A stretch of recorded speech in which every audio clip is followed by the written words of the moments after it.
নতুন পেজ খুলছেন, এই ভিডিওটা আপনার জন্য। যারাই নতুন পেজ খুলে তারাই অবশ্যই ইউটিউবে সার্চ করে কিভাবে ভিউ আনবো, কিভাবে ফলোয়ার বাড়াবো। ভিডিওটা তাদের জন্য। আমি আপনাদের সাথে শেয়ার করব। আমার এই কথাগুলো শুনলে আপনাদের কোনো ইউটিউব ভিডিও লাগবে না, ফেসবুক ভিডিও লাগবে না। শুধু ভিডিও বানাবেন, ছাড়বেন, কাজ করবেন। মূল কথাগুলো অবশ্যই ভিডিওর শেষে পাবেন। তা আমার কথা হলো যে আমি কাজ করি কীভাবে সেটা আগে দেখেন। আমার ভিডিওতে যান, আমার প্রোফাইলের পেজে ঢুকেন, আপনারা পেয়ে যাবেন যে আসলেও সোবহান ভাই 082 মিথ্যা কথা বলে না। আমি প্রত্যেকটা ভিডিওতে যখন ঢুকি, মানে আমার পেজ যখন আমি ওপেন করি, তখনই আমি দেখি হাতে গোনা 5-6টা পেজ আমি ফলো করি, যেগুলো আমি দেখি বড় বড় পেজ। আমি যে ভিডিও বানাই সেই রিলেটেড যে ভিডিওগুলো আছে সেগুলো দেখে একটি কমেন্ট করি আর 10টা করে লাইক দেই।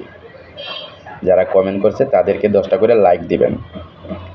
এইভাবে আপনি মোটামুটি 1 সপ্তাহ চালায় যান, দেখবেন আপনার ভিডিওর মনে করেন যে অনেক কিছু রেসপন্স পাবেন।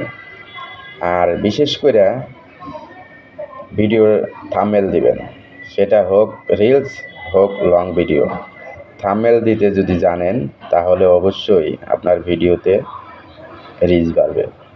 ভিডিও ফর ইউতে উঠাইতে এত সহজ না যে ভিডিও করলাম ছেড়ে দিলাম আর হাজার হাজার ভিডিও দিন ভরে দেখেন, কোনো লাভ নাই। কারণ আপনার ক্যাটাগরি যে ভিডিওগুলা ঠিক সেগুলাই দেখতে হবে। আমি সেগুলাই দেখি। আমার সামনে কোটি কোটি ভিডিও আসে, আমি কি সব দেখতে পারবো না? আমি দেখি আমার সাথে মিল আছে যার, ঠিক সেই ভিডিওটা দেখি। সেই ভিডিওটা দেখে একটি লাইক একটি কমেন্ট রেখে যাই, দেখবেন এঙ্গেজমেন্ট বেড়ে যাবে। এঙ্গেজমেন্ট বাড়লে অবশ্যই ভিডিওতে ভিউজ আসবে।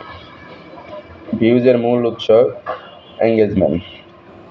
আজকে যতই মনে করেন যে ভালো ভালো ভিডিও বানাবেন, মনে করেন যে আর ফলো দিবেন না, আপনার ফলো দেওয়ার দরকার নাই। ফলো দিলে ফলো টু ফলো হয়ে যাবে, এতে দরকার নাই। যারা এই কন্টেন্ট মনিটাইজেশন নিয়ে চিন্তায় আছেন তারা মনে করেন যে অবশ্যই ফেসবুকের উপরে ভরসা রাখেন, অটোমেটিক একদিন না একদিন পাবেন।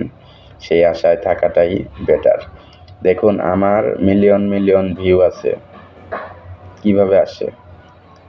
এর মূল উৎস হলো আমি যে ক্যাটাগরি ভিডিও করি সেই ক্যাটাগরি ভিডিওগুলো আমি মানে ফলো করছি, এবং কি আমি সেই ভিডিওগুলো দেখে একটি কমেন্ট রেখে যাই, একটি লাইক রেখে যাই, এবং 10টা লাইক দেই যারা কমেন্ট করে।